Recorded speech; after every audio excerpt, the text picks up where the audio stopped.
Hey, I'm your host, BKP. Good morning from beautiful downtown Blue Ridge, Georgia. We're at Blue Jeans Pizza every Friday morning. And at this time, we have our segment called Ask the Doc with Dr. William Whaley. And we want to thank Georgia Cancer Specialist for this segment. How are you today, sir? I'm great. How about this weather? You like this weather? I told you. I said last week we could have done this outside, except this morning I couldn't have done it. It was 38 degrees. Well, I'm just going to say this. I don't know if they can hear this all the way across the room in 5 feet, but the ladies get over there and they start shivering and getting jackets. Yeah. I like it better with the pizza smell. Do you like the pizza smell? Yeah, it's good. Okay. Yeah, it's good. We want Rose and Sam not to have to shiver. So. Yeah. All right. Well, I'm going to tell you. You were mentioning the fact that next week you're going to have a substitute in here, Dr. Jennifer Jones. You're going to love it. She's absolutely gorgeous. Does she drink Tab? No, she does not drink Tab. I mean, there's a lot I got to get used to. Yeah, she does. You're switching gears on me. I know she doesn't smoke cigars, but she's my boss. Well, wait a minute. She signs my paycheck. paycheck. I understand, but here there's a couple important things. She doesn't smoke cigars. She won't drink. Does she tell corny jokes? No. I mean, we're going to give her a chance, though. She might bring you poetry or something. Okay, we'll go with She's that. She's a triathlete. She does all the adventure races. Maybe she can come in an outfit and talk to you about the jogging. All of the jokes aside, I'm very excited. We're just joking because Dr. Tidman comes in and he always tells me a couple corny jokes. Very corny We're jokes. used to be very corny jokes. Dr. Tidman, we're sorry out there, but so no, we're looking forward. Right. Don't let me interrupt you. Now tell us who we're going to have next week. Okay, Dr. Jennifer Jones. She's the head of Georgia Cancer Specialists, all of the mountain regions, and she has 50 employees and a bunch of doctors and stuff that work for her, and that's me. I work for her.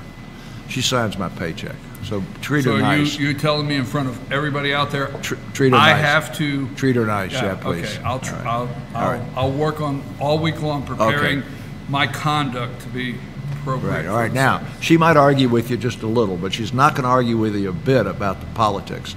I wanted to say something about the book. Okay. All right. Because if the obligatory thing to do when you're smoking a cigar in the mountains, and you live where I live, is to sit out on the porch where you can look at Brawley Mountain and look at the fog and have a book. Okay. So I read about 2 to 3 books every week, and I try to read 3 or so nonfiction and then a fiction book. And so I'm waiting around with bated breath until I think tomorrow when Newt's new book comes out. I think it's called Vengeance. Now, if you haven't read any Newt Gingrich fiction books, they all have all of these things that are quite likely to happen, like Muslim terrorism and the EMP bomb and all that sort of stuff. So I have no idea what's on his new book, but that's going to be my next nonfiction book, and it comes out in about 2 or 3 days. Well, let me give you one author that I enjoyed, and he died of cancer a couple years ago. Vince Flynn. What? I didn't even get to set the timer. That's all right. It's okay. I have all his books. I've read them all. Yeah. Do you like them? Yeah. Generally, do you like Mitch Rapp? I love Mitch Rapp, but generally when I read a book, I love Mitch Rapp. When I read a book, then I go on Amazon and I get all of them, and then I buy them and I read them in order. So I may have read Jack Reacher. I read about the 4th book, and then I went back and started reading all the books. And then the Jack Reacher books, at the very end, they go back and start giving you some prequel stuff. Anyway, well, wait, one more thing. We can't gloss over this. All right, go ahead. When Vince Flynn would write a book, he would have to send it in to the White House for clearance because he wrote a lot of CIA. They actually called him in on one book and asked him, "Where do you get this information?" How did you know that? Yes, how did you know that? Yeah, I remember that. Okay, we'll move along. I want to say one thing about Trump's calling the. Please do. I will. Our war, we had 50,000 killed. Nobody called anybody. You got pretty much of a form letter saying the president and the Congress are right. One of my high school girlfriend's brother, who I knew real well, was 2 years younger than I. They've never recovered his body. His name was Tom Condrey, and he was shot down in the Al-Shal Valley, and the MIA people have gone in there 2 or 3 times. But I was in Vietnam when he was shot down and killed. He was an Army helicopter pilot. Not getting able to repatriate remains, even if it's World War II and they bring them back today, it's sad if you can't get the body back. But I have been on the Delta airplane when they've landed in Atlanta, or I think the other time I landed in Salt Lake City to offload a body. And there was a recent thing in the news about some woman wanted to sing the Star Spangled Banner on the airplane. They said Delta wouldn't let her sing it. That wasn't true. But it's a real emotional event to be sitting on an airplane and you see a guy in full dress uniform. Every time I've ever been on one, it was a Marine, riding in the coach section of the plane, or sometimes they might upgrade him to Delta Comforter first class, who is accompanying that body. And when that plane lands, you don't know anything about it. I know when I get on there and see that guy, I know there's a body on the plane. Yeah, I'm glad you're bringing that up, because that is the, yes, go ahead. I know there's a body on the plane. Absolutely. So then they land, and I've been in the cockpit, when I used to fly in the cockpit, when this happens, the pilot will say, would all the passengers please remain seated? We have a Marine sergeant on board who's accompanying the remains of a comrade, and he will be offloaded, and there'll be a ceremony off the right-hand side of the plane if you'd like to watch. He will open the doors for deplaning when the soldier has left the plane. So he leaves the plane, goes down the steps, goes outside. Then they open the door for deplaning. You'd be surprised how many people don't leave the plane and sit on the plane and look through the window. A lot of times, if it's business people, they got to get off and get to a meeting. But people will sit there and look out that window as that flag-draped coffin, I'm having trouble with this, comes down the baggage ramp and is picked up. And there's a bunch of Delta employees there, all standing, some pilots, flight attendants, mechanics, but generally all of them are veterans. And then there's the honor guard. It's just very, very impressive. And this whole thing is so emotional that for the media to make something out of it, other than just honoring the families and honoring those people, is just not right. I don't. General John Kelly said yesterday, there's just no real correct way to make the call, and he told the president, it's like, what he meant by what I think he meant by that was like, there's really no words. No. And everyone's going to go different. So why people are being so negative that the President of the United States picked up the phone to call the family, I understand what you're saying. I watched all 18 minutes, and I recommend this morning that every American take 18 minutes and watch General John Kelly yesterday, which, let's remind everybody, he lost his son in Afghanistan. Well, Dr. Jones and I have to tell people every day, you've got cancer and it's returned, and this is not going to turn out well. And this is my 50th year of doing it. And that discussion never goes the same in any two patients. And it's an emotional time for us, and it's an emotional time for them, and sometimes it doesn't go as well as it could, and you just try your best. Let's get on to the questions. Let's go back to read a good book. Let's go back to athlete's foot or walking pneumonia. There you go. Let's start this morning, and I read the questions this past week, and I've always thought this, but I just never asked it, so I'm going to this morning. What is walking pneumonia, and how is it different than regular pneumonia? When somebody says, you're going to keep it up, you're going to have walking pneumonia, what is the difference? All right. What's the difference? Well, you have boogie-woogie flu. Wait a minute. I know you didn't say that. You got to give me a second. All right. Nobody can go out with boogie-woogie flu and just roll. All right, going, okay. All right, now let's go. All right. First of all, we've gone through this before. Pneumonia is a non-specific description of an inflammatory process within the lung. I'll go back to the fact that itis means it's inflamed. So dermatitis can be poison ivy or acne or whatever. So pneumonia just means there's something in the lung that's inflammatory. Classic pneumonia, for which I have recommended almost every week for the last month, that people over age 50 and people with diabetes and chronic lung disease take that pneumonia 13 shot that's advertised on television.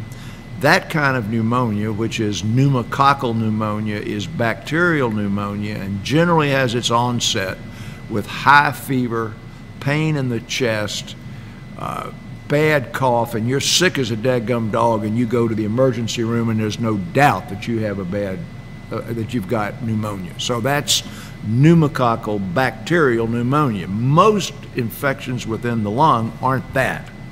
So the idea of walking pneumonia, I've got a list. I wasn't going to bother you with it, but there are 18 different things that cause walking pneumonia, and that basically is a slow onset disease, begins with aching, sinusitis, laryngitis, progresses then to cough. It can last for weeks, and you just don't feel right, and you go see your doctor, but you haven't had that fever of 101.5 or 102. You haven't had the teeth-rattling chill. You haven't had the really bad localized pain within the chest. You're not coughing up green, bad-looking, or even bloody-looking stuff like regular pneumonia. Most cases, in terms of percentage, about 35% of those are caused by chlamydia. We have talked about chlamydia long before when we were talking about non-sexually transmitted diseases that aren't in the sexually transmitted disease category. And that's kind of slow of onset. Chlamydia is a peculiar little germ that lives inside the cell, and the other ones that you're familiar with are like Legionnaire's disease and some of these other things, all of which cause a rather slow onset. You go to the doctor, he'll take a chest x-ray, and it's not going to show one big chunk of, looks like a pizza pie of inflammation. It can show nothing, or it can show just little patches everywhere, and the radiologist kind of covers himself and says there's some non-specific changes, and then you're sort of stuck. At that point, this could be viral, it could be chlamydia. There's no, you don't just cough in a cup and make a diagnosis of chlamydia. CDC recommends you don't even try to fool with it. If it's in your home or in a workplace, 35% of the people exposed to it will get antibodies to it, but all 35% won't be sick. So walking pneumonia, it can be viral, it can be chlamydia, it can be anything else. It's slow in onset, and you're not devastatingly ill. So that's why they call it walking pneumonia. Now the rest of the question was, do I have to go see a doctor? And the answer is, once this thing has lasted for a week or 10 days or so, yes. And is the doctor going to do any tests? And the answer is probably he will. One of them is going to do a blood count. But with the bad pneumonia, you've got a high white count. With a walking pneumonia, it's generally normal. And then he might take a chest x-ray and they come back and say, well, you don't have a bad case of pneumonia, but you've got a little of this and a little of that, and I'm going to give you an antibiotic. Now, when we continually tell people, don't go to the doctor and try and get an antibiotic for a cold because it's not any good, and if a guy writes you a prescription, you can get in trouble and get diarrhea and all the rest of that stuff. It is appropriate to treat this with antibiotics, and that's by definition the length of time that it's lasted, the series of symptoms that have occurred prior to the time you go, an x-ray that shows something, and then the treatment is real common. You hear it all the time. They gave me a Z-Pak, which happens to be azithromycin. That happens to be the most commonly used drug. Or they gave me doxycycline, the second most commonly used drug.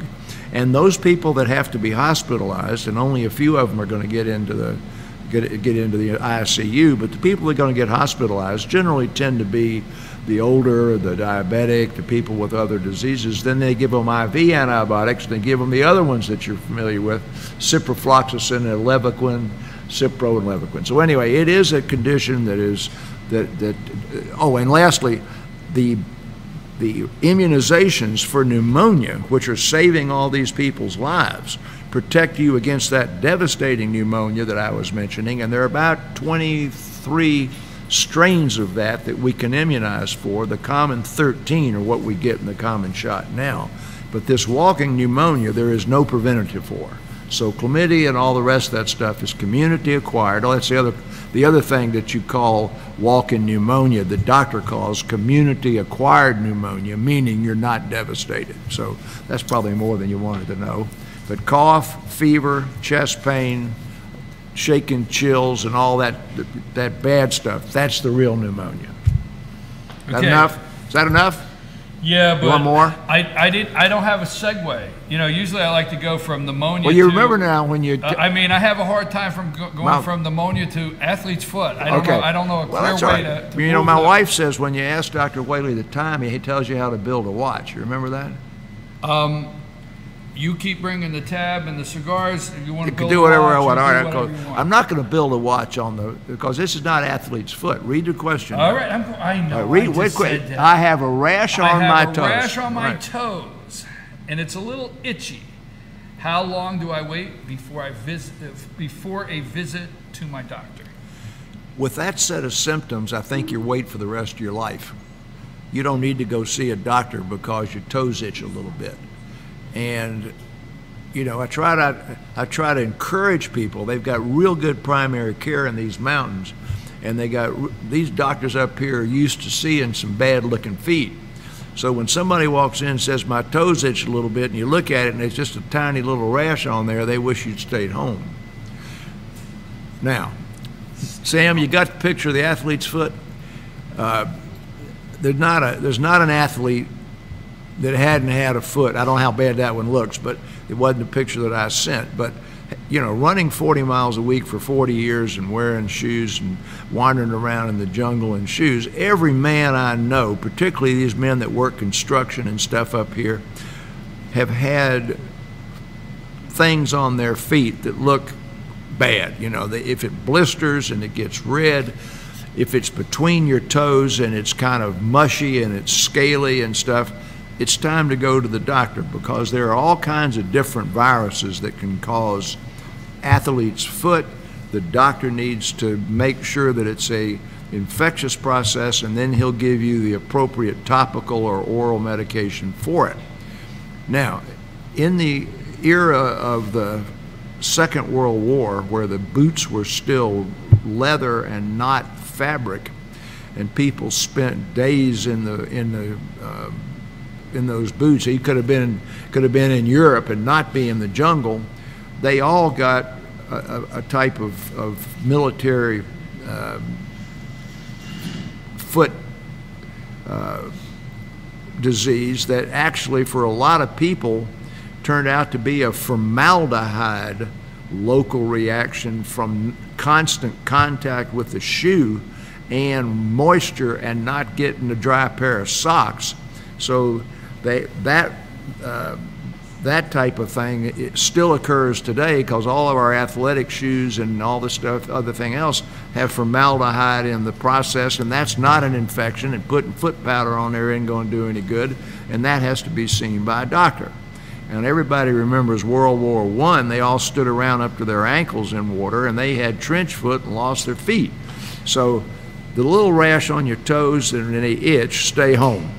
But once it gets to blistering or pain, redness, and all that, go see the doctor. Okay. Now that was probably more than you wanted to know, but the question is stay home. The itchy toes and a little bit of rash, don't go see the doctor. All right. Now this one was interesting to me because I actually had to go and look up and see if this was a real question. And I understand, for those at home, you may understand. I did. I had to go say, all right, did somebody slip a trick question in on me, okay? All right. Could walking poles, I didn't know there was such thing, could walking poles help me get more out of my daily walk? I think if you went walking with one of these tall blonde poles who plays volleyball in the Olympics, that it would be really helpful in the walk. I tell you what, I went from boogie woogie flu to tall. All right. It's a volleyball player. Right? Yeah. Okay. The answer to that question is actually yes, and I've mentioned here before, and this is going to bring me into exercise, which you always love. Article was published yesterday that even if you can't do the recommended amount of exercise, and you'll remember how many minutes is it a week of vigorous exercise like running? It's 75 to 90. And how many minutes is it of moderate exercise like walking at the pace of 3.5 or 4 miles in an hour? It's 5 hours. So you remember, your goal is to walk 5 hours a week if you're walking at a steady pace of 3.5 or 4 miles. If you're a jogger, a biker, or a swimmer, and you got high intensity exercise, 75 to 90 minutes. Now, let's get to where you're in your 50s or 60s, you're not well conditioned, and I've said, you know, that the biggest problem as you begin to get older is balance and your danger of falling and busting your hip and stuff. So now we got somebody who's been listening to us over the last few months. They're 60 years old, they haven't exercised a bit, you know. Then that idea of the walking pole is actually a really great idea, because what that does is, as you go out, so say you're walking on a dirt road out here, it increases your balance. It increases your stability, so that you don't stumble and bust your hip or something, which somebody said, Dr. Whaley told me to go walk, and I went out here by the river, and I got out there where the boat was, and I stepped on a rock, and I fell and broke my hip. I'm going to sue the guy for bad advice. So if you got in that situation, the walking poles are really good. And it was a great question, because when you see these people with walking poles that are, you wonder, are they trying to train for cross-country skiing or what? That's not what they're doing. And you'll notice that most of the people with the walking poles are a little bit older. And they have had somebody, a personal trainer, or they've read somewhere about the hazard of the trip and fall and the balance problems that you have when you're not well conditioned or you're not young, and that balance pole really does help.